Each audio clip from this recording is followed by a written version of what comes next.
Good morning. Good Sunday morning, Hall H. Let's go ahead and say this again. Good morning, Hall H. We will start our final panel for Hall H here shortly. Can't get us all hyped up in there, ain't it? Come on, man.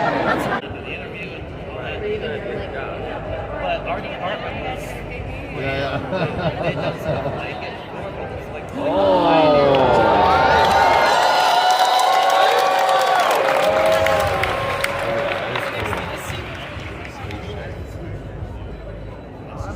I will be going to this museum. I don't usually go to museums. Oh, what is that? Oh, all right, fine. Without further delay, let's please welcome to the stage a Senior Director of Programming for Comic-Con International, Eddie Ibrahim.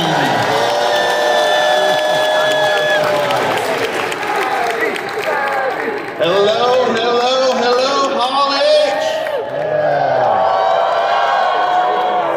How's everybody doing today? Yay! Really? Really? That's how you're doing? How's everybody doing today? We are here on a Sunday. It has been a while, hasn't it? I'm excited. Oh, thank you. Very excited to have you guys here. And thank you all for coming to Comic-Con this year. I hope it was worth your time, money, and effort. Did you guys enjoy the show so far? Yeah! Well, I know you are probably going to enjoy this one. And everyone here is for the panel. They know what panel they're here for, right, everybody? Well, I know you're anxious, so let's get into it. Welcome to one of the most highly anticipated panels of Comic-Con 2025, the sneak peek of the Lucas Museum of Narrative Arts. It is my great honor to introduce our panel's moderator and one of the coolest sci-fi nerds in the building, Oscar-nominated actress, Grammy and Emmy award-winning musician and producer, Queen Latifah.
As excited as I am, but feel free to make some noise for yourselves for being here.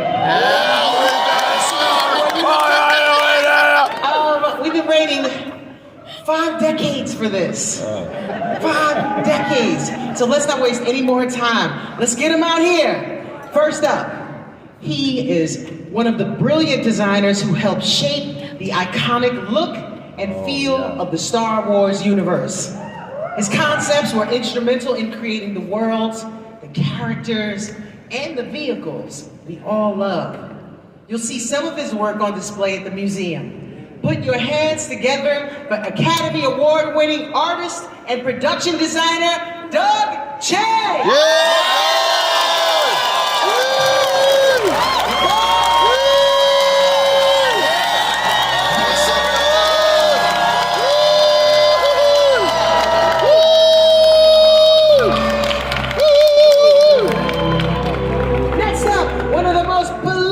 Filmmakers of our time. Yeah, he's written and directed some of our favorite dark fantasies. Films including Pan's Labyrinth, of Water. He's the visionary bringing back Frankenstein later this year. And he's one of the museum's incredible board members. So please give it up for 3-time Oscar winner Guillermo del Toro!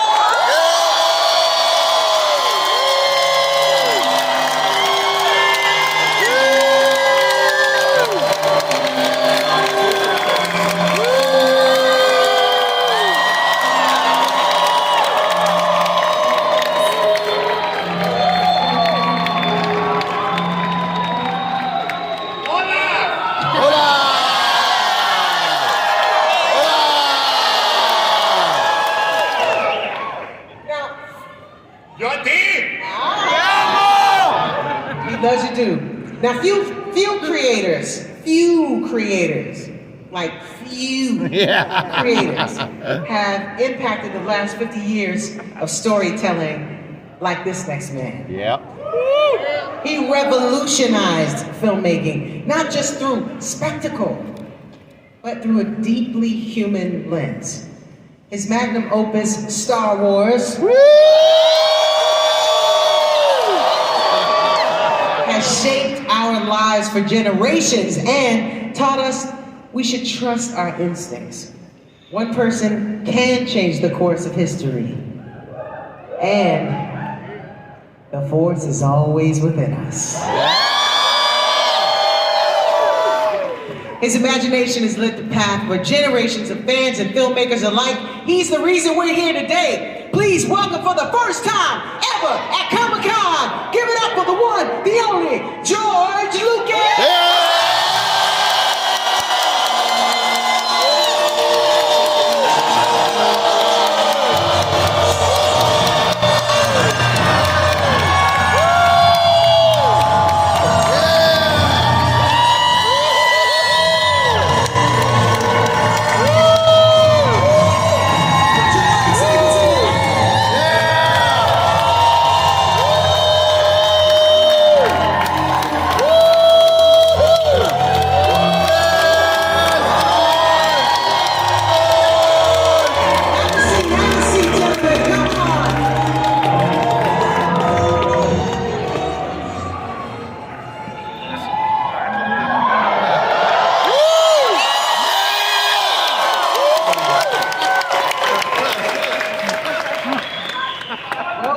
Our audience, welcome to our panel.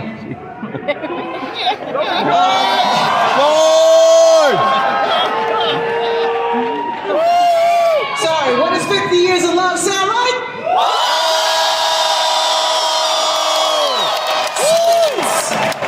Excellent, excellent. What does 50 years of love sound like? Just checking, just wanted to make sure George has that on clip if he needs it. All right, I feel so lucky somebody picked me to be sitting here, besides being a sci-fi nerd myself. I'm just so happy to be here to support two of my closest friends, George and his wife, Melody. This is such a historic moment, not just because it's George's first time at Comic-Con, not just because he brought the big guns with him, but because this is the very first time George has done a personal show and tell of the new museum. Oh. The new Lucas Museum. This place, it is incredible. It's chock full of pieces that George has been collecting over 50 years. I'm talking original character sketches, original matte paintings, illustrations. So watch very closely because this little video you're about to see for the very first time, we're revealing some of those pieces that'll be on display. So, with no further ado, it is my great pleasure to give to you the first sneak peek.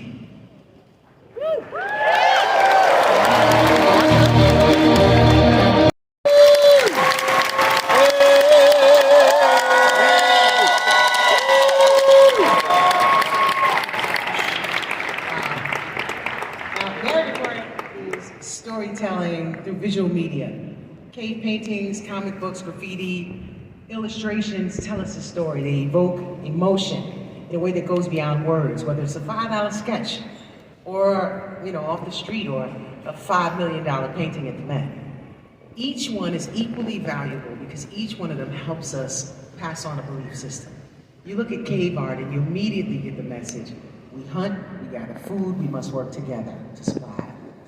You put a superhero comic in a child's hands and they immediately feel we must never back down to the face of evil. These three icons sitting beside me credit narrative art as one of their biggest influencers. And we're here today because my dear friend George wanted to create a space where anyone could come and be inspired by the same art that inspired him. So let's get into it, shall we? George, what is narrative art to you, and when did you first fall in love with it? Well, I've been collecting art since I was in college, and back when I was in college, which is sort of near the Stone Age, the idea is that I couldn't really afford real art. I love all art, no matter what it is. But I could afford comic art because in those days it was underground, and it was you sort of had to know people to get find out where there was a sort of a auction that was sent out on a mimeograph sheet and had some prices and names of art. And so I've been sort of collecting narrative art ever since then, because I could then, in college, I could get an alley-oop for $30. And because the comics were expensive, but the original art wasn't that expensive because it was harder to come by. You managed to collect upwards of 40,000 pieces of art. Yeah, I've been doing this for 50 years now. And then it occurred to me that what am I going to do with it all? Because I refuse to sell it. I'm not one of the typical high art collectors who buys and then come back 5 years later and say, "What happened to that painting you bought? That was so beautiful." Well, I sold it for $10 million. I made a lot of money on it.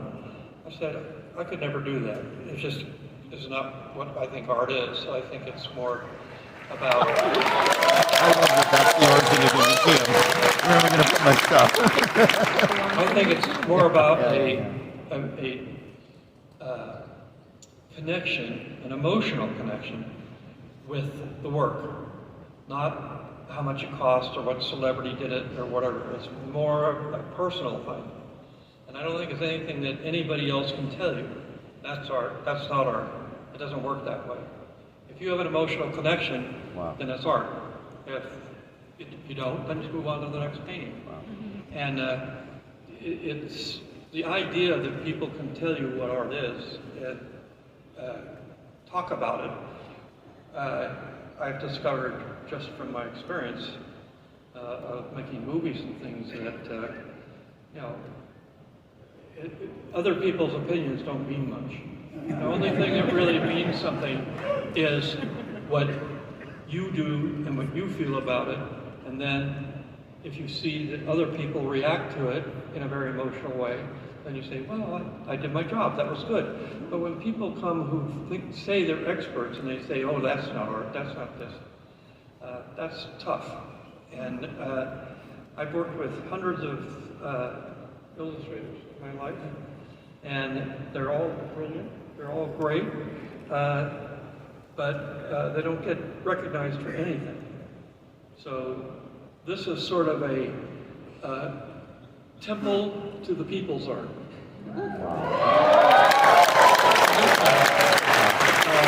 Temple to the people's art. Guillermo, you have some feelings about narrative art as well. Well, yeah, I mean, I think the beauty of art is twofold, is to hint at a mystery and provide eloquence and emotion. And I think that when you have those two things and you realize that there is, once photography enters the picture, a lot of the art that is figurative starts to be looked, frowned upon a lot more historically. And yet you realize that it is an art that captures a moment and an emotion for many, many people, that is always able to express things that are not just propaganda once it's liberated from church and state. And particularly many of the pieces we have that celebrate freedom or anarchy, I mean, Crazy Cat, certainly. Comics were the first one to punch Nazis before movies. DC Comics had a lot of social conscience before or at the same time than movies and so forth. And you have graffiti, you have many of the popular mimeographed forms of art that do that. They are not dominated, and the museum, what is important for me or what is magical, is not a man and his collection, it's a lineage of images. A lineage of images that have been spoken, and we as storytellers and visual storytellers, we have that vocabulary to see where that thing came from, the etymology of that image. And when you think about that, you know, Noam Chomsky said, the limit of your language is the limit of your universe. If you cannot name something, you cannot own it. The same is true for images. And what is amazing about this collection, it will give you step by step how a form of expression came to inform what we are today. Because we are in a critical moment in which one of the things they'd like to disappear is the past. You know, and this is memorializing a popular, vociferous, expressive, and eloquent moment in our visual past that belongs to all of us, and the museum celebrates this. You've compared narrative art to rock and roll. Yeah. How so? Well, if you have every institution, if you look for illustration museum or illustrated narrative art museums, they're tiny places here and there. The declaration of principle that the size, scope, and majesty of this building say is basically this exists as an art form, you know, and it changes so minutely. Everybody here can argue who inks Jack Kirby better, you know, Simon Kirby or Royer and Kirby, and it changes. That's how much is important. The size of the building is a temple that says this is an important thing. This is the clear. Now imagine for a moment that all we had was classical music and non-melodic music, and rock and roll had never been enshrined in a proper way as an art form. This is what this is doing. It's saying this is rock and roll and it needs to be enshrined.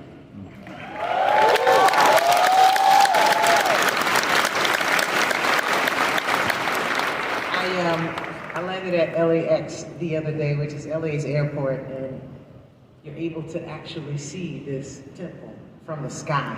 It's unbelievable. But we'll talk about that later. I was just blown away. Doug, I would like to ask you about, because you have a very, very interesting viewpoint on how narrative art has impacted your life. Yeah. Can you speak to that? Absolutely. No, thank you so much. I mean, I feel so incredibly honored to be here to celebrate narrative art. It's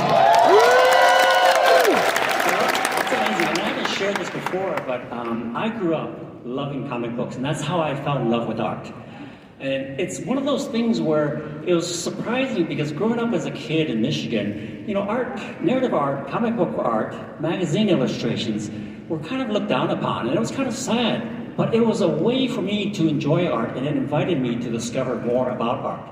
And what I love about what George and Melody are doing in creating this museum is that it's celebrating and acknowledging and giving respect to an art form that has really, you know, haven't been highlighted before. I mean, I think it's really time to celebrate the artists who have, you know, committed their whole careers to creating this, because it is really hard. And what's terrific for me is that, you know, as an aspiring artist when I was young, I wanted to draw, and this gave me a portal into this world to discover more about it. And what's wonderful about the museum is that it describes all the variety of forms of narrative art. You have Charles Schultz Peanuts, you have Winsor McKay, you have heavy metal magazines, then you have Norman Rockwell and Frank Frazetta and Mobius. Those are all different avenues for a kid to enjoy art and to entice him to come in. One of the things that I found kind of sad though was that, you know, when I was growing up, art, comic book art wasn't taken seriously. It was always diminished. It was kind of like, okay, Doug, you'll outgrow that someday. And I'm so glad I didn't.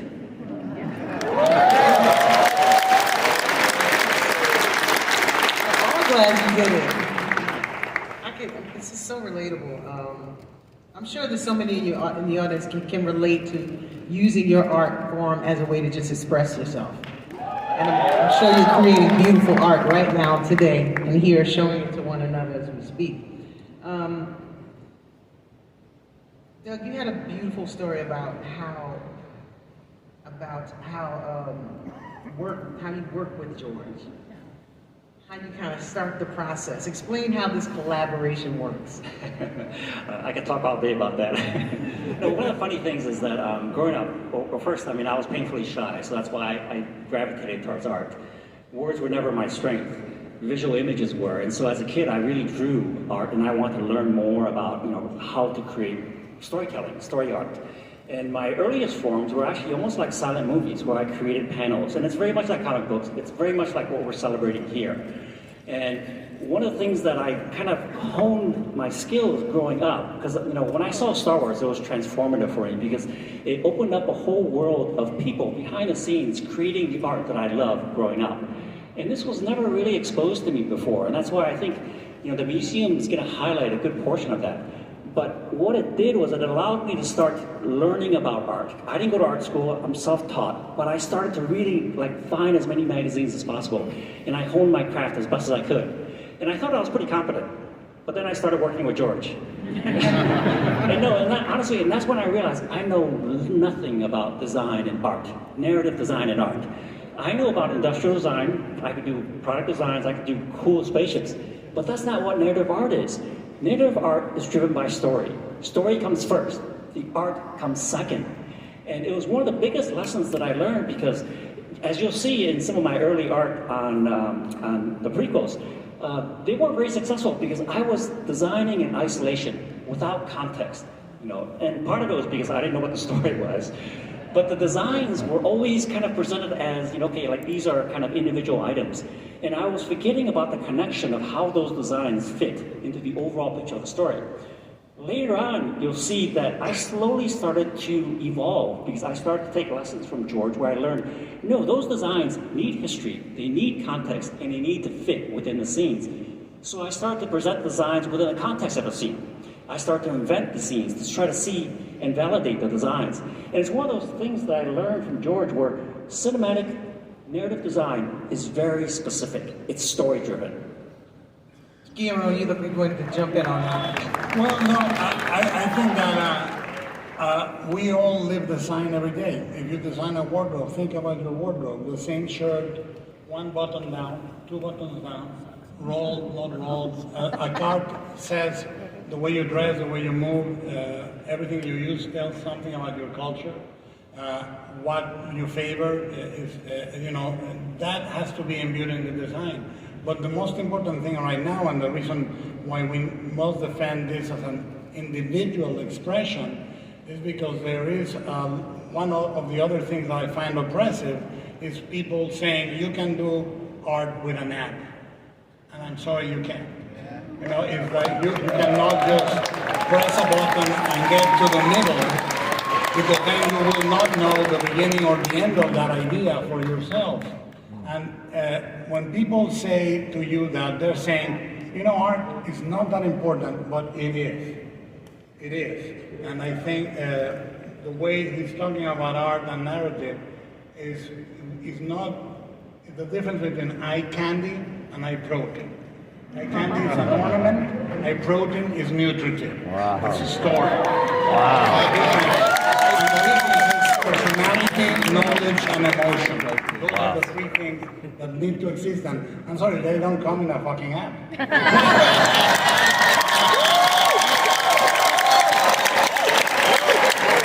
Anything you'd like to add, George? Well,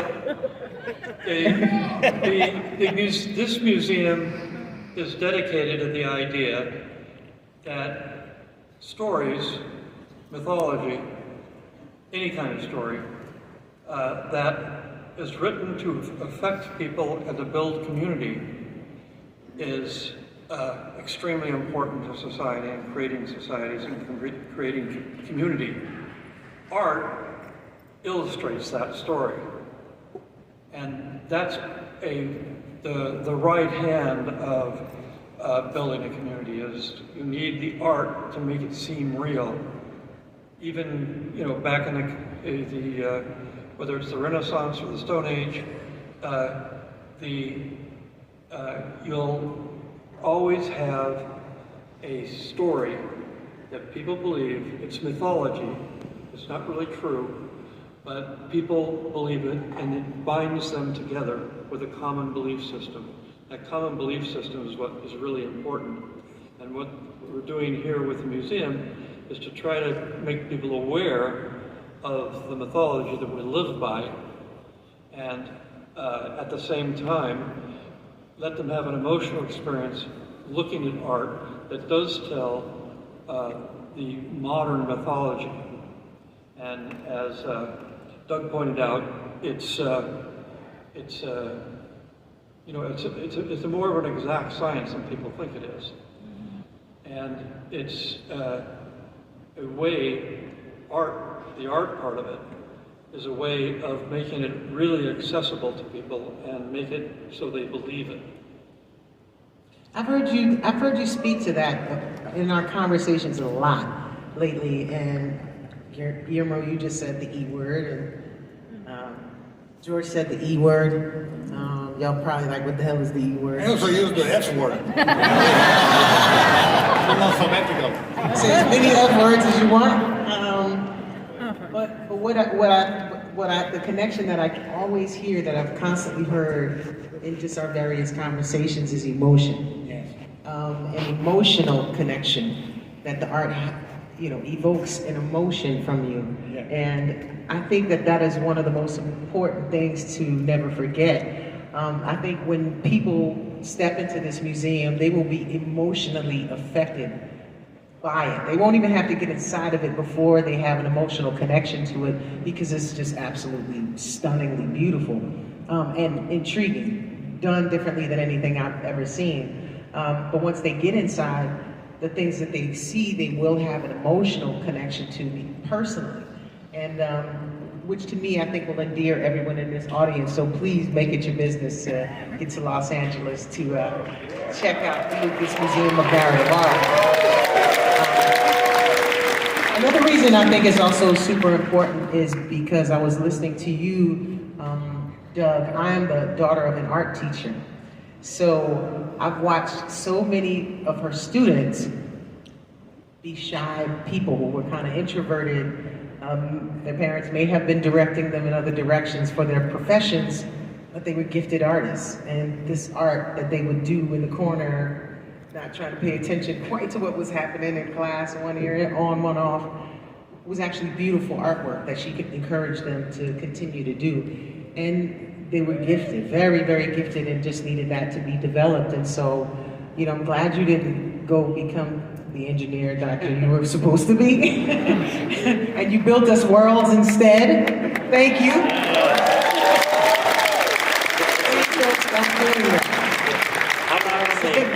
It's very important to continue to do that. Yes. But let me tell you again some of the things that are actually found inside the museum, if you just forgot. Very first Flash Gordon. Very first character drawing from Flash Gordon from 1934. Wow. Original, as in you can see the smudges by all the hands that touched it on the way to getting produced. Never been on display before anywhere, ever. Wow. Original sketches from the Peanuts comics from the 50s and 60s. My Charlie Brown? My Snoopy? What? Did y'all not love Lucy kicking the football?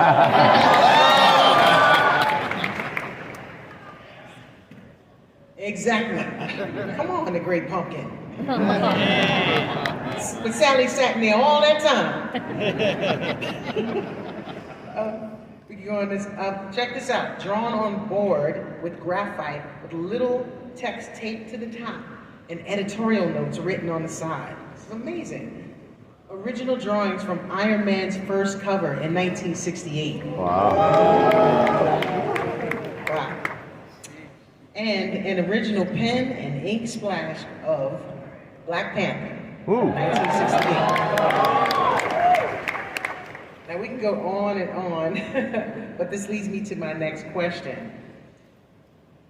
George, you told me it was important for society to have a museum honoring these kinds of art pieces. Tell them that story about the Rockwell painting, the Thanksgiving one that you have. And, you know, I thought that was a lovely story. Well, again, one of the things that we deal with is the history of illustration, because this really is about illustration and about the mythology that creates the stories and the orators who, like in Greece, were highly respected above everybody because the stories were so important. And these are the things that we believe in. Some people believe in science, but science is an opinion. It's not real any more than stories are real. But the idea of the common mythology that we believe in today, like love and community, and all of it, we've got like 33, 40 different galleries, and those galleries all are illustrations of a particular mythology that we live with today.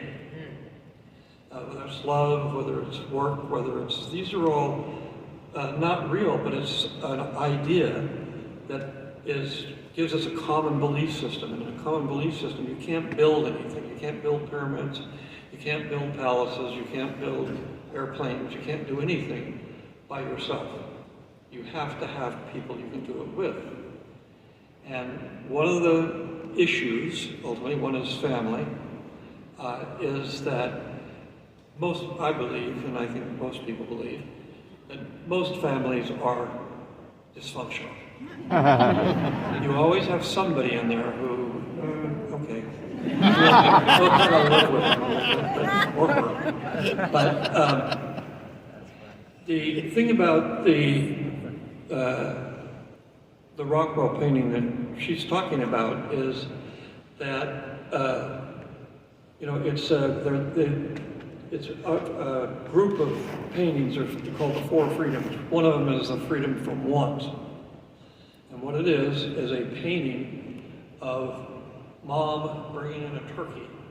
And everybody's sitting around the table, all smiles and looking, and you know, the idea that Uncle Jim is drunk over the quarter, or Sally and Billy are going to get divorced because they're having a huge argument. All that is not mentioned.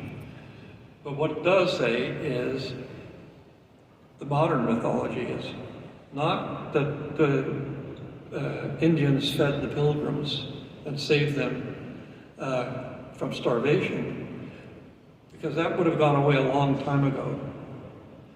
What it's really about is family. And people go to Thanksgiving and inevitably say, oh God, I don't want to do this again. You know, it's going to be fights, it's going to be this, you know, I have to deal with my dad, I have to do, you know, it's all kind of, oh, well, I guess I've got to. Well, you've got to, because that painting tells you that family is important. It's part of what we need to keep society together, even if it's tough.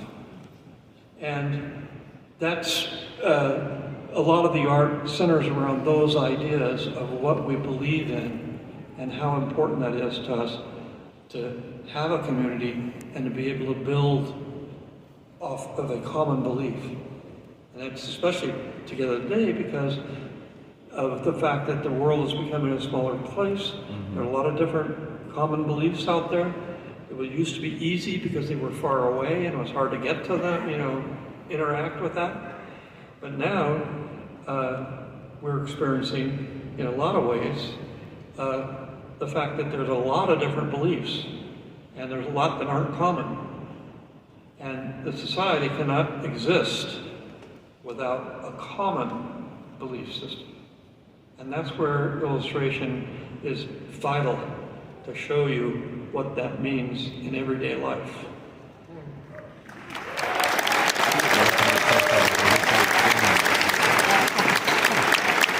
Yeah. Around my way, they call that dropping knowledge. That's amazing. You know, I love the way you speak about it, because as much as you're able to inform us, and you just really took your time and informed us very clearly, it all comes back to love, it all comes back to emotion, it all comes back to a connection. It's very evocative and honoring something, which kind of brings me back to the museum. Guillermo, you had very strong feelings about the museum as well, being about narrative art. George said something to me before that I'll share later, but there's something about the size and the scope and the design of this museum. What spoke that strongly to you to create this type of place for illustrators? Well, one of the things we are facing very strongly right now, and probably more than ever or more than a long time, is that we realize stories shape the world. Stories that tell you the wrong thing about who you are or what you should be to other people. Because one of the narrative branches that is brutally applied is propaganda. You know, and I think that the illustration art is not only celebrating the craft of incredible people that have designed movies and narrative art, like, you know, Ron Cobb, Ralph McQuarrie, you know, Mentor Hubner, Jim Steranko for Raiders and so forth, but it's also celebrating an emotional thing that belongs to all of us. Myth belongs to all of us. Propaganda is controlled by a very small group. And myth unites us, propaganda divides us. Wow. So if these things are enshrined in the principles that make this not, look, this is a museum where you're not gonna have superimposed anybody's worth or value for the pieces. Like George says, you don't like it, move to the next one until one speaks to you. There is not an imposed value that this, you must like this. You know, Da Vinci said, to paint likeness is easy, to paint emotion is hard. And these are all very emotional pieces, and they celebrate things that belong to all of us.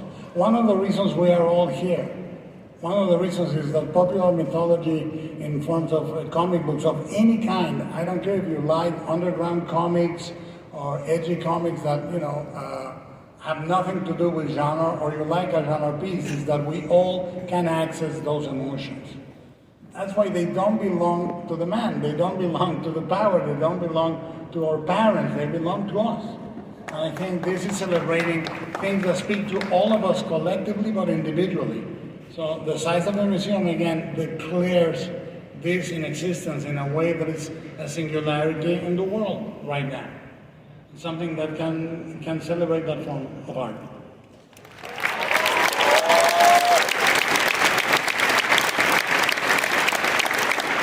Did you have a thought? Yes. No, you know, I think what's remarkable about George is that he leads from the heart. And this museum is him. I mean, it's his gift to sort of help celebrate this. And what I really enjoy about it, honestly, is that, you know, narrative art is a way to educate kids and to sort of like validate and say it's okay to, you know, draw your fantasy, draw things from your mind, embrace comic books. It shouldn't be looked down upon. And what's fantastic is that I think the museum, my hope is that it will inspire, you know, the next Norman Rockwell or Frank Frazetta. Yeah. Good. What am I? I thought you were about to say something. I thought you were going to say something. No. I was going to let you. Let's talk a little bit about the actual details of the museum, because I found this very curious. The attention to detail. There are no right angles in the entire museum. Everything in the museum is curved. Tell me a little bit about that. What was the thought behind that? Yankson might have had, or did you want that? In my life, when I started out, I wanted to be an architect. And then I realized that it actually involved a lot of math. I decided that wasn't such a good idea. So then I went to building cars and racing cars, and I almost got killed and decided that probably wasn't a good idea either. But then I went, and I didn't do that well in high school. So I decided, well, I was in the hospital and recuperating from a car accident. I said, well, maybe I'll just go to junior college, and because this was during the Vietnam War, and there was a certain advantage to going to the college. So I went to college, and I liked social science. It was always very important to me. And so I decided I'd just take a lot of social science classes because it really was something I was interested in. And I got really hooked on anthropology and fell under the sway of he was actually more of an English teacher, but at the same time he was really a mythologist and somebody who really understood mythology, which I really was extremely interested in, and which really comes from a time when I was, I don't know, 5 or 6 years old, and my mom would put me to bed. And I asked her a question, and I said, Mom, if there's only one God, why are there so many different religions? And she really couldn't answer that. But I've spent the rest of my life trying to answer that, and I come to the conclusion that I believe in God, but I have no idea what God is. And I don't think anybody does, because that's the thing where a very, very human nature is that when you're born, the baseline is fear. And as you go through life, you're curious about things, but you're especially curious about things you don't understand, and therefore that's a threat to you. And as a result, you make up stories to make it feel good. Well, you know, what? It goes dark periodically. Why does it? What happens if the sun it doesn't get day? It's just night. What happens if and back in the Greek times, they said, well, you got Apollo, he's a god, and he has a chariot that's on fire, and when it goes over, flies over, it's all daytime. At night, it's dark. Oh, I feel better now. And it's true. It's stories that make you feel connected to other people, but it also gets rid of some of the problems that you have about the fact that you have to know everything. And of course, one of the real problems we have is humans think they know everything, even though they don't know anything. They're very, if you take the universe, we know so little about what's going on that it's just, we're like ants. We have no knowledge whatsoever. We just think we do. And that's one thing that this kind of art will celebrate in a way, because we have science fiction. Science fiction is a myth. We have made it real, but we made it real because of science fiction books and art. And so that makes people say, oh, well, we could go to the moon. And once that idea is implanted, then we sort of believe we can do it. But the real problem is, I say, we think, well, we can go to the moon, we can go anywhere. No, I don't think so. Everything is in elements that are so huge, so fast, so impossible to understand for a human being, that you can't depend on what we know, and you can be inspired by what we think we know. But in the end, Guillermo, you look like you want to get in there. What do you think? Oh, I was I think it's the shape of the museum for me, but it is flow. And what is beautiful is that George is a collector, I'm a collector, but I know I don't own anything. I'm holding it briefly for the next person that is going to hold it or see it. Because we are not eternal. What we hold and what we cherish is. That art will live longer than any of us. And the flow of the museum is like a movie strip. It's telling you that. It's just telling you, look, this is for you. And then you're going to bring the next thing. And it's going to continue. And you can drink from the same fountains of knowledge and image and content and power and myth that George and many, many others have been part of. And that continuum and that generosity is what makes a big difference, that the shape reflects that. And I think it says, look, this belongs to you, carry it with you, and keep moving forward. And that's what this type of art says. It's not, this is where it ends, this is the all of all alls, and you should be puny, but this is for you. You hold it for close to my collection, and I said, I'm going to start moving some of the stuff out. I draw the line at 3 houses full of stuff. I got to be a little one. And now that this museum exists, a lot of it may go there, because it's beautiful to share, and that's why we are here. We are here. I said the other day, you are in this world to be a host or a guest. If you're a guest, you will never be happy. If you're a host, you will always be happy to serve. And this museum is hosting that type of art, and it's a continuum that belongs to all of us.